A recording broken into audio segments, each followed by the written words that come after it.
Assalamu alaikum wa rahmatullahi wa barakatuh. Que la paix et la bénédiction d'Allah soient sur toi. Dis-moi mon frère, dis-moi ma sœur, combien de fois as-tu prononcé Al-Fatiha aujourd'hui? 17 fois au minimum. 17 fois si tu as prié tes 5 prières, et peut-être plus encore si tu as accompli des prières supplémentaires. 17 fois. Pourtant, est-ce que tu l'as vraiment lu? Est-ce que tu as entendu ce que tu disais?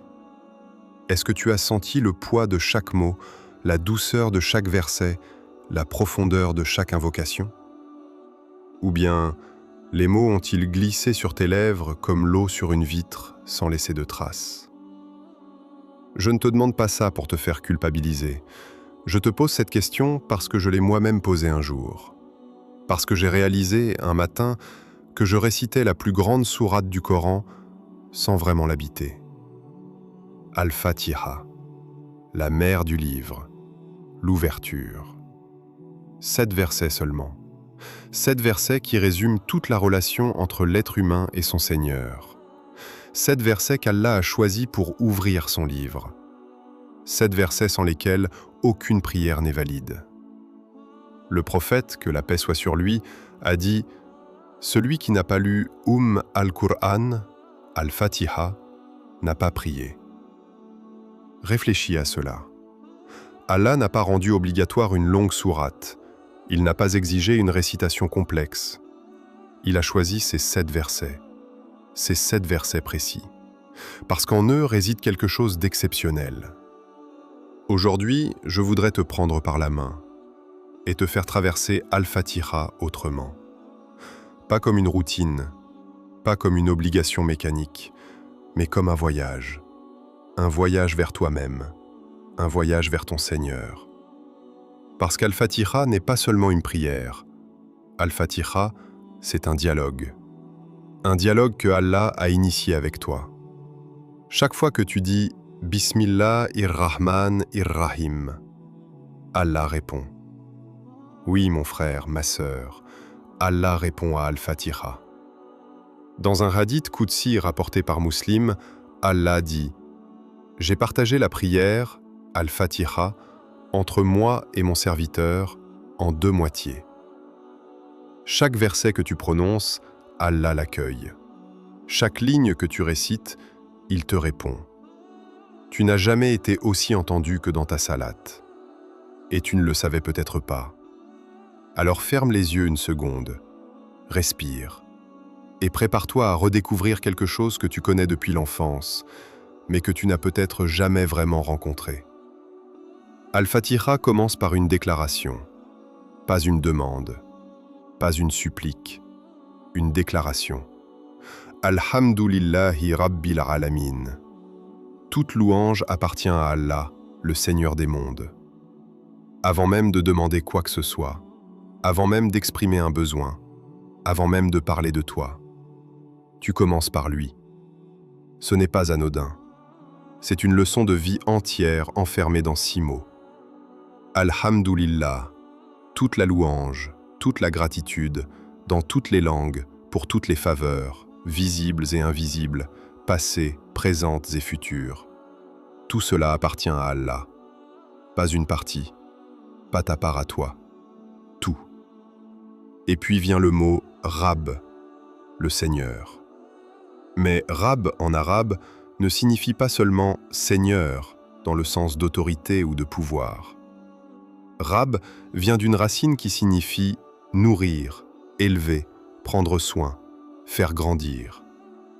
Ton Rab, c'est celui qui te nourrit depuis que tu étais dans le ventre de ta mère, celui qui a fait battre ton cœur sans que tu lui demandes, celui qui te donne l'air, la vue, la pensée, la capacité d'aimer. Et pas seulement toi. Rab il-Alamin, le Seigneur de tous les mondes. Les humains, les djinns, les anges, les animaux, les étoiles, les atomes, les dimensions que tu ne peux même pas imaginer. Tout cela, il le nourrit, il le soutient, il le fait exister. Et tu es dans ce tout. Tu es dans ces mondes. Il prend soin de toi, toi spécifiquement, parmi des milliards de créatures.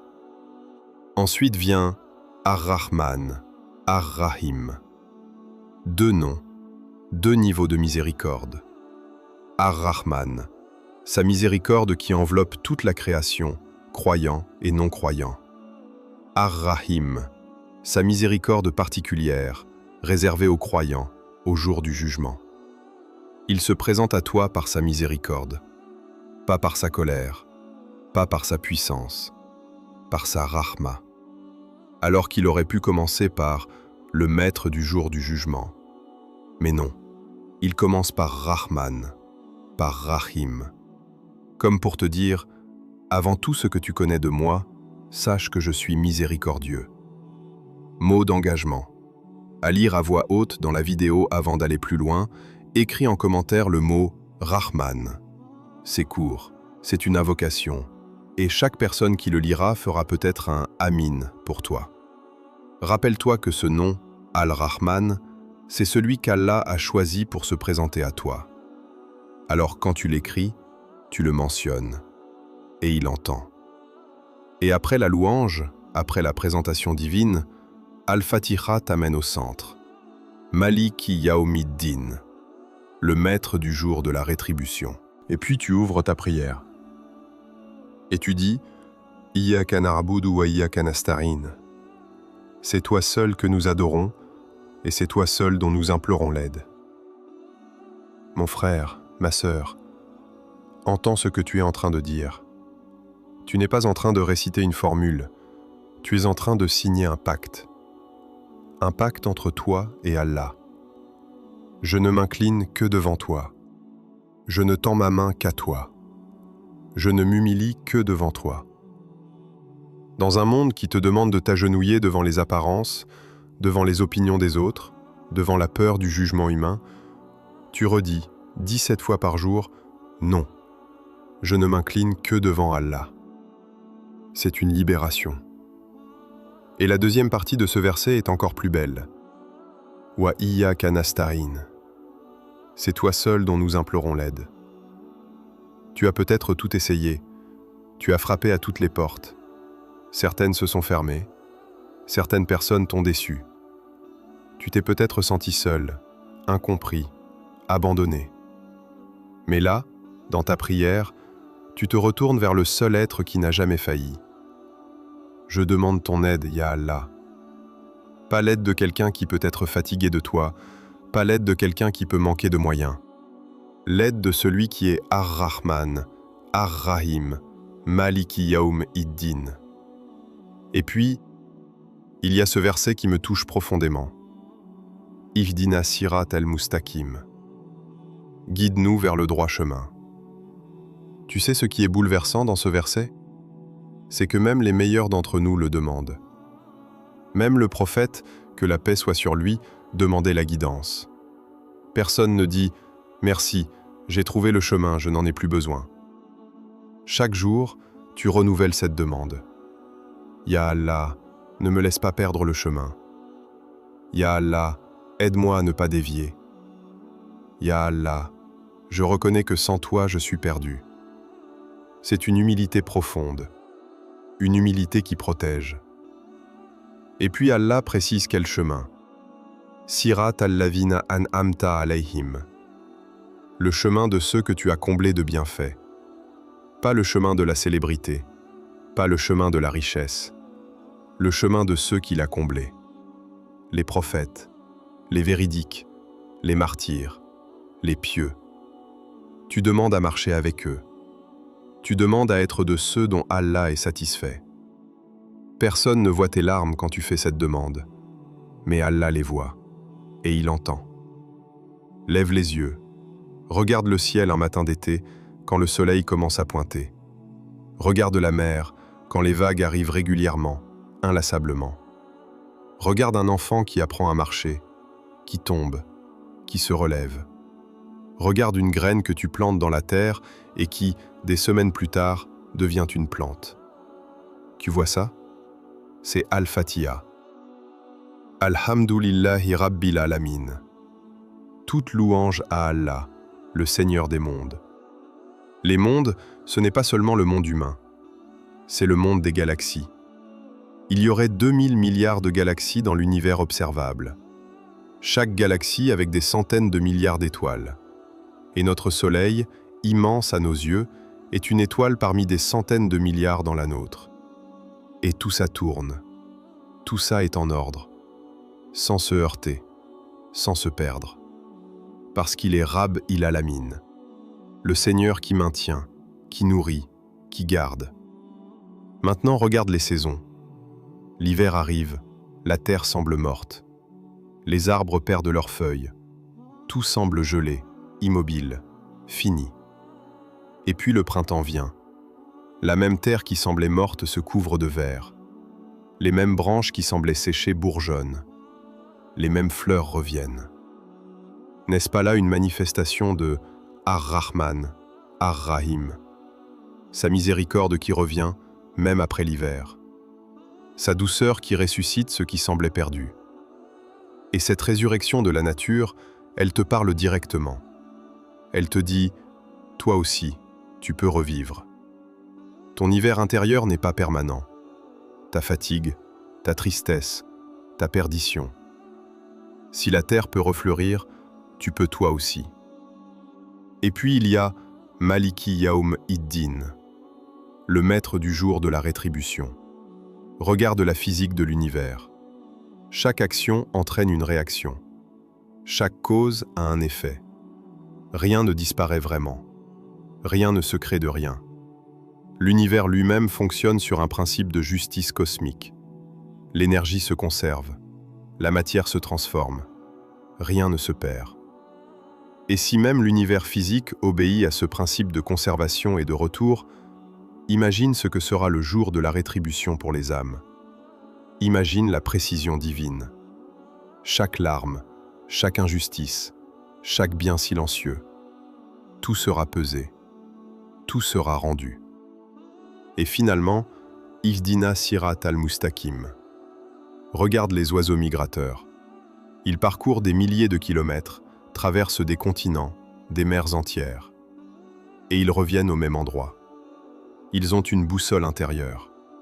Allah leur a donné la guidance. Et toi, tu la demandes. Chaque jour. Ya Allah, donne-moi cette boussole. Guide mon cœur vers ce qui est juste. Guide mes pas vers ce qui te plaît. Ne laisse pas les vents du monde m'emporter. Tu n'es pas seul dans cette épreuve. Toute la création cherche son chemin. Et Allah guide. Alors voilà ce que je te propose. Demain matin, quand tu te lèveras pour la prière de Fajr, quand tu poseras ton front sur le tapis, quand tu ouvriras ta bouche pour réciter Al-Fatiha, prends le temps. Dis Bismillah et sache que tu entres dans un dialogue. Dis Alhamdulillah et laisse la gratitude remplir ta poitrine, même si ta vie n'est pas parfaite. Il y a toujours quelque chose à lui rendre grâce.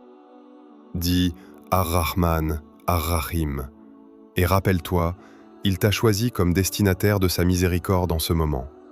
Toi, avec toutes tes fautes, tous tes doutes, toutes tes failles, il te fait face avec sa rahma. Dis Maliki Yaoumiddin et laisse partir l'anxiété du lendemain. Il y a un jour où tout sera juste. Tu n'as pas besoin de te faire justice toi-même, il se chargera de tout. Dis Iyyaka na'budu wa iyyaka nasta'in et libère-toi. Libère-toi de l'opinion des autres, de la peur du manque, de l'illusion que tu es seul à porter tes fardeaux. Et dis Ihdina Sirat al-Mustaqim avec tout ton cœur, parce que c'est la prière la plus honnête que tu puisses faire. Je ne sais pas toujours où aller, mais je sais vers qui me tourner. C'est ça Al-Fatiha, une boussole, un refuge, un pacte, un appel. Et chaque Amin que tu prononces à la fin, c'est toi qui dis « Ya Allah, accepte cette demande ». Alors dis « Amin » avec conviction, pas comme une habitude, mais comme une espérance. Ya Allah, toi qui as fait d'Al-Fatiha un dialogue entre toi et nous, accorde-nous de la réciter avec présence du cœur. Accorde-nous de la comprendre, de la vivre, de la ressentir. Fais de chaque Alhamdulillah que nous prononçons une lumière dans notre cœur. Fais de chaque Ihdina Sirat al-Mustaqim une guidance réelle dans nos choix. Ya Rahman, Ya Rahim, n'abandonne pas nos cœurs à eux-mêmes. Guide-nous, pardonne-nous, rapproche-nous de toi. Amin. Mon frère, ma sœur, tu répètes Al-Fatiha 17 fois par jour. Peut-être que demain tu la répéteras 17 fois, mais une seule fois en pleine conscience. Et cette seule fois changera tout. Parce qu'Allah n'a pas besoin de tes mots, il a besoin de ton cœur. Et ton cœur, il le connaît mieux que toi. Qu'Allah vous accorde la lumière d'Al-Fatiha, qu'il vous fasse vivre dans la guidance, mourir dans la guidance, et être ressuscité avec ceux qu'il a comblés de bienfaits. Amin.